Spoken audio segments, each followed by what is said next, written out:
तर मित्रांनो, आता आपण नॉर्टन्स थेरम बघणार आहे. तर नॉर्टन्स थेरम मध्ये जसं हे सर्किट तुम्ही बघू शकता की सर्किटला आपण कसं रिप्रेझेंट केलंय. हे आपण फॉर एक्झाम्पल साठी एक सर्किट कन्सिडर केलंय. ठीक आहे. तर या सर्किटला नॉर्टन्स थेरम मध्ये जेव्हा आपण सॉल्व्ह करतो बाय युझिंग नॉर्टन्स थेरम, त्यावेळी या सर्किटला आपण रिप्रेझेंट करतो in terms of current source, Norton's current I N in parallel with resistance R equivalent और नॉर्टन रेजिस्टन्स.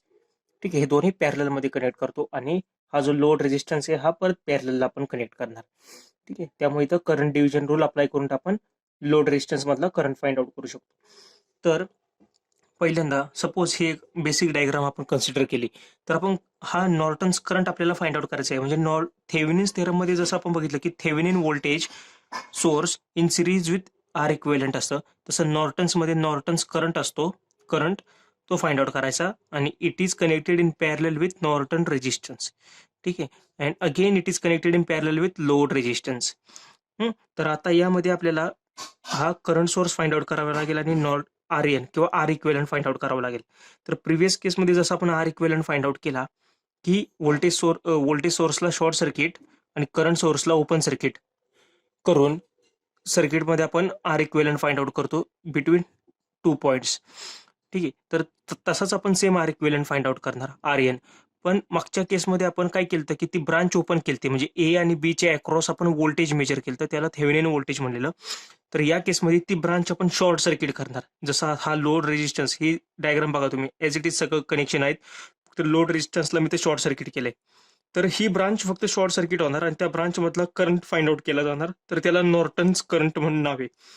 तर त्या ब्रांचचा करंट फाइंड आउट करायचा, ती व्हॅल्यू आली तर आय एन.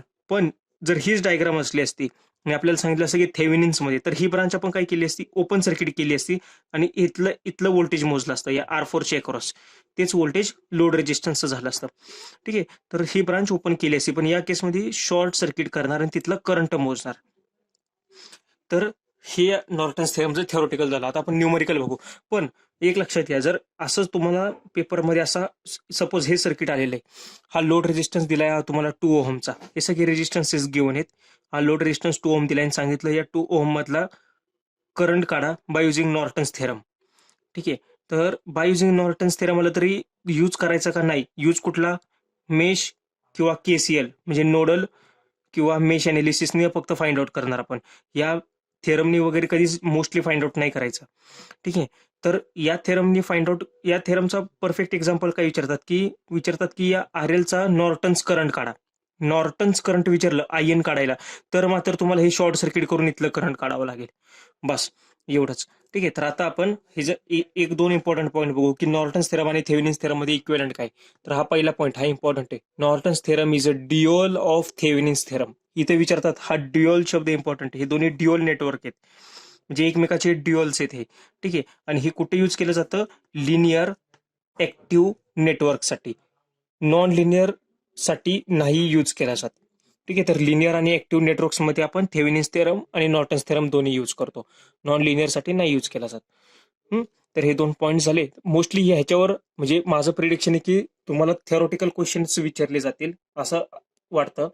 कारण की ह्याच्यावर न्यूमेरिकल विचारला तरी आपण त्या मेथडने फाइंड आउट करत असतात आणि यावर मोस्टली थेरोटिकल क्वेश्चन्स विचारले जातील, हे कसं रिप्रेझेंट करतो वगैरे त्या टाईपमध्ये. ठीक आहे. तर आपण ह्याच्यावर आपण न्यूमेरिकल एक पहिला बघू की जो मला आयडियाज क्लिअर होतील. तर हा पहिला क्वेश्चन दिलाय की 2 व्होल्टचा सोर्स आहे, त्याच्या सिरीजमध्ये 3 ओम रेजिस्टन्स आहे, 2 ओहमचा हा रेजिस्टन्स आहे, 0.8 ओहमचा हा रेजिस्टन्स आहे.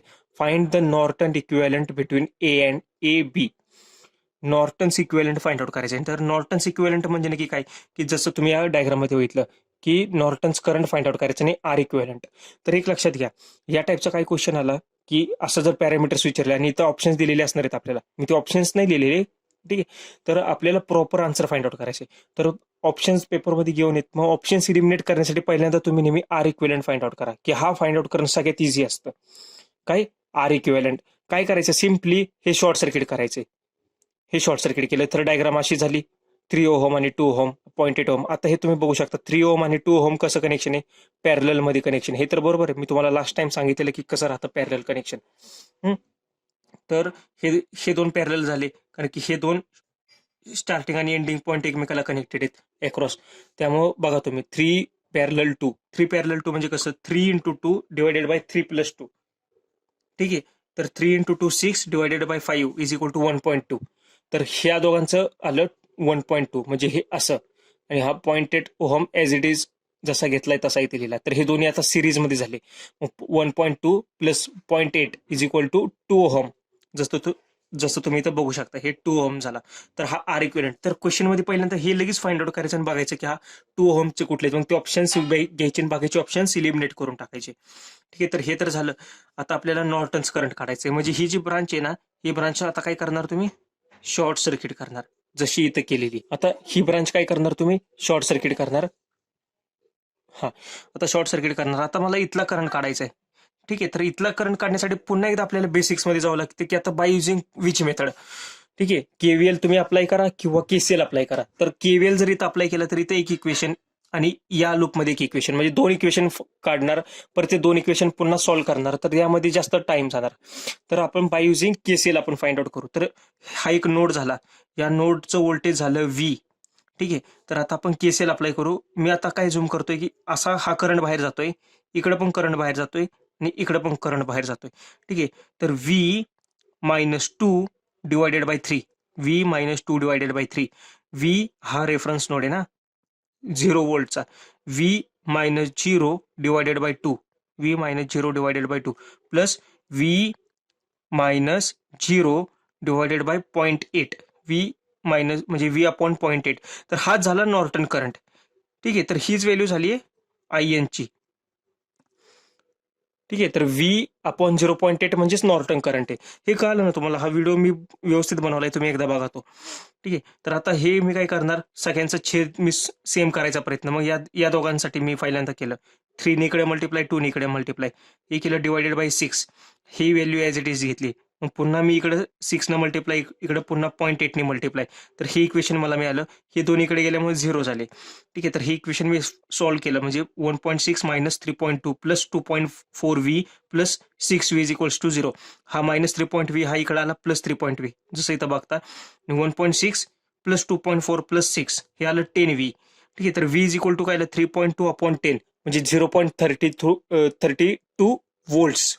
एवढं हे व्ही आलं आपलं. या अक्रॉसचं व्होल्टेज आलं 0.32 व्होल्ट्स. ठीक आहे. तर आपल्याला नॉर्टन्स करंट काढायचा हा I N. I N is equal to what, V upon 0.8. तर व्ही अपॉन 0.8 0.4 एम्पियर्स. ठीक आहे. तर ह्याचा आपण नॉर्टन्स इक्विव्हॅलेंट कसा फाइंड आउट करणार, मग हा I N in parallel with this resistance. ठीक आहे. तर हा करंट सोर्स किती आला आपला, हा आला आपला 0.4 एम्पियर्सचा. ठीक आहे. आणि हा रेजिस्टन्स काय आला आपला 2 ओहम्सचा. झालं, संपलं. हे या टाईपचे क्वेश्चन्स विचारले जाऊ शकतील. आता Norton's equivalent between point A to B हे आपल्याला आलेलं आहे. ठीक आहे. नॉर्टन्स इक्विव्हॅलेंट आपल्याला फाइंड आउट करायचं आहे. तर कसं फाइंड आउट करणार, तर जसं तुम्ही बघू शकता ही एक डायग्राम दिलेली आहे. ठीक आहे. ही एक डायग्राम घेऊन आहे पॉईंट ए आणि बीचे अक्रॉस. तर हा करंट सोर्स आहे, हा झेड इक्विव्हॅलेंट आहे. तर हे दोन्ही आपल्याला घ्यायचे. ठीक आहे. हे दोन्ही आपल्याला फाइंड आउट करायचे आहेत. तर आता मी सुरुवातीला काय केलं की जसं बघू शकता मी सांगितलेलं झेड इक्विव्हॅलेंट किंवा आर इक्विव्हॅलेंट काढायचं. तर ही मी ब्रांच शॉर्ट सर्किट केली. इथं बघू शकता हे शॉर्ट सर्किट केलं. हा 2 ओहम एज इट इज, हा 2 ohm as it is, 4 ohm 4 ohm. आता हे दोन कसे कनेक्शन आहेत बरं, हे असा कॉर्नर केलाय याचा मिनिंग हेच काय नाही बरं का, हे कॉर्नर फक्त डायग्राम मध्ये दिलाय म्हणून. हे दोन ऍक्च्युअल सिरीज मध्येच आहेत. ह्याचा एंड ह्याच्या स्टार्टला कनेक्टेड आहे, त्यामुळे हे दोन सिरीज मध्ये आहेत. मग 2 + 2 किती झालं 4. हा 4 इथं, हा 4 आणि हा 4, या दोन 4चं पॅरलल कनेक्शन आहे. ठीक आहे. तर हे 4 × 4 पॅरलल 4चं कसं येणार, 4 × 4 16 divided by 4 + 4 8. 16 divided by 8 is equal to 2 ohm. हा आला इथं 2 ओहम आपला, हा 4 ओहम एज इट इज. पुन्हा इकडनं जर बघितलं तर आर इक्विव्हॅलेंट काय दिसणार आपल्याला, 4 पॅरलल 2 म्हणजे किती 8 divided by 6 is equal to 4/3 is equal to 1.33 ohm. Very easy calculation, काहीच नाही. फक्त एवढं की लक्षात ठेवा पॅरललचं कॅल्क्युलेशन कसं करतो. पॅरलल मध्ये काय करायचं, पहिल्यांदा गुणाकार करायचा. 4 × 4 16 डिवायडेड बाय 4 + 4 8 म्हणजे 16 divided by 8 is equal to 2 ohms. हे 2 आलं आणि हे 4 आलं. पुन्हा 4 पॅरलल 2 केलं तर 1.33 ओहम्स आलं. मग पहिल्यांदा हे ऑप्शन मध्ये चेक करायचं कुठल्या ऑप्शन्स मध्ये 1.33 आहे. ठीक आहे. त्याच्यानुसार आन्सर ऑप्शन्स इलिमिनेट करायचे. आता आपल्याला काढायचं नॉर्टन्स करंट. ठीक आहे. तर आता नॉर्टन्स करंट काढताना मी सांगितलं की या ए आणि बी च्या अक्रॉस काढतोय म्हणजे हितलं काय करायचं आपण, शॉर्ट सर्किट करायचं. ठीक आहे, जसं तुम्ही इथं बघू शकता हे शॉर्ट सर्किट केलेलं आहे मी, ए टू बी हे मी शॉर्ट सर्किट केलेले आहे. हा नॉर्टन्स करंट आलाय. ठीक आहे, तर आता काय करणार आहे, आता एक तुम्हाला एक बेसिक लॉजिक सांगतो मी. ठीक आहे, आता आपण इथं काय म्हणतो, आपण नेहमी लूप अप्लाय करा. तर या केसमध्ये जर मी असं लूप अप्लाय केला, ठीक आहे, या केसमध्ये लूप अप्लाय केला किंवा एक बेसिक जर तुम्ही हे घेतलं, तर या 10 व्होल्ट पासून एक असा करंट आला वरती. ठीक आहे, असा एक करंट येतोय इकडे इकडे, असा असा करंट येतोय. हा करंट इथे आला, तर इथून करंट नाही का इकडे तिघांमध्ये डिवाइड होण्याचा प्रयत्न करेल, बरोबर ना. मग आता तुम्ही इथं बघू शकता की करंट नेहमी जाताना काय बघणार बरं, की त्याचा रेजिस्टन्स कसा असला पाहिजे करंट फ्लो होताना. तर तो हे बघणार की त्याचा रेजिस्टन्स एकदम कमी असला पाहिजे किंवा झिरो असला पाहिजे. जसं आपण बघतो की आपण गाडी चालवताना काय बघतो, की गाडी चालवताना ज्या रस्त्याला खड्डे कमी आहेत तो रस्ता आपण जास्त प्रेफर करतो, अडथळे कमी आहेत आपण हायवे प्रेफर करतो, प्लेन रोड. ठीक आहे, तसं तुम्ही इथं बघू शकता की करंट डिवाइड होताना तो इथं इथं बघणार, इथं 4 ओमचा रेजिस्टन्स आहे, इथं 4 ओमचा रेजिस्टन्स आहे, पण इथं रेजिस्टन्स काय, इथं रेजिस्टन्स झिरो आहे. ठीक आहे, मग करंट आहे ना हा या दोन पाथमध्ये जातच नाही. करंट करंट डायरेक्ट असं इथनं शॉर्ट सर्किट मधनं सगळा फ्लो होणार. मग या दोन ब्रांचचा यूज काय, नथिंग. या दोन ब्रांच रिडंडंट होतात. ठीक आहे, या दोन ब्रांच रिडंडंट म्हणजे ह्यांचा काहीच यूज नाही, हे डायरेक्ट ओपन सर्किट होऊन जाणार. ठीक, हे इम्पॉर्टंट आहे, हे समजून घ्या. कारण की हे बघा, हा रेजिस्टन्स आणि हा रेजिस्टन्स हे दोन कसे आहेत, पॅरलल आहेत. परत हा रेजिस्टन्स आणि हे शॉर्ट सर्किट हे कसं आहे, पॅरलल आहे. पॅरलल मध्ये करंट डिवाइड होतो, हे एवढं तर बरोबर आहे. पण तो डिवाइड कधी झाला असतं, जे तर रेजिस्टन्स आहे, मग करंटनी बघितलं असतं की या रेजिस्टन्स मधनं जायचं, ह्याच्यातनं जायचं की या रेजिस्टन्स मधून जायचं, म्हणजे तसा तो डिवाइड झाला असता करंट. पण आता इथं काय, इथं कम्प्लीट डॉमिनेशन आहे, म्हणजे इथं रेजिस्टन्स काहीच नाहीये, इथं R is equals to zero आहे. मग करंट काय करणार, झिरो रेजिस्टन्स वाला पाथ फॉलो करायला बघणार. त्यामुळं करंट इथनं असा आला की तो डायरेक्ट शॉर्ट सर्किट मधनं जाणार असा, आणि असा कम्प्लीट पाथ फ्लो होणार. ठीक आहे, म्हणजे आउटर लूपला ह्या दोन मधून करंटच फ्लो नाही होणार. ठीक आहे, मग मी तर केवीएल अप्लाय केला, तर काय आलं, -10. पुढे गेलो इथं पॉझिटिव्ह निगेटिव्ह, पॉझिटिव्ह निगेटिव्ह, तर पॉझिटिव्ह 2I हा मी करंट आय कन्सिडर केला. ठीक आहे, आणि पॉझिटिव्ह परत 2I, इकडनं ह्याच्यातनं करंट जाणार का, नाही, त्यामुळे झिरो झिरो, इकडनं पण रेजिस्टन्स नाही, त्यामुळे zero is equal to zero. संपला. आयची व्हॅल्यू काय आली, 2I 4I, हा -10 इकडे आला +10, आणि आय इज इक्वल टू 10/4. हा आला तो आपला नॉर्टन्स करंट. ठीक आहे, therefore value of I N is equal to what, 10/4 means 2.5, and Z equivalent is equals to 1.33 ohms. Done. Simple, एवढंच आहे. हा मी न्यूमेरिकल यासाठी घेतला, मला तुम्हाला हे सांगायचं होतं. नॉर्टन्स करंटमध्ये या टाईपचं कॉम्बिनेशन देतात. ठीक आहे, की करंट डिवाइड कसा होणार ते. आता हे तुम्हाला समजलं असेल, होप सो. ठीक आहे, तर आपण नेक्स्ट व्हिडिओ लेक्चरमध्ये आपण यावर आणखीन एखादे क्वेश्चन्स बघूयात. आणि मॅक्सिमम पॉवर ट्रान्सफर हा एकच थेरम आता आपल्याला जो राहिलाय, जो सिलेबसमध्ये आहे. आणि एक लक्षात, थेरमवरच क्वेश्चन तुम्हाला विचारले जातात मोस्टली या डीसी सर्किट्स या टॉपिकवरती. ठीक आहे.